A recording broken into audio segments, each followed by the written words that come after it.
So the GRM helps investors really compare buildings and roughly determine a building's worth. So it's calculated by dividing the property's price by its gross rental income. So a good GRM will depend entirely on your local market and comparable properties. But you can use it as so in order to calculate it, you can use a projection of your gross rental income, or you can ask the current owner for a copy of their rent rolls if you're in the acquisition phase. Since it doesn't take into account vacancies or expenses, you wouldn't make an investment decision solely on what the GRM is.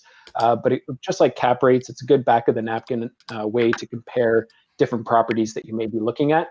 And again, it's highly variable depending on rent levels and vacancies, both economic and physical vacancy, but we're going to get into that later. Here's a basic example of a GRM.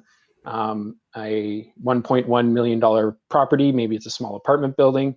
There's your annual gross rental income. You just divide the two and you get a GRM of 7.6. I'm going to turn it over to Victor now to show an actual property's GRM using Stessa.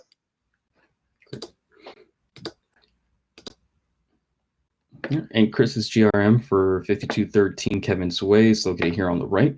His GRM is currently 11.35. And if you want to figure out how this number is calculated, we have the market value of the property available here and their income. Again, quick reminder, just make sure to set it to annual to get that calculation. Another nice little tool that we have is if you're looking specific to GRM property value, you can click on the details and create a custom valuation with a different GRM value. This will update the property value for your desired GRM.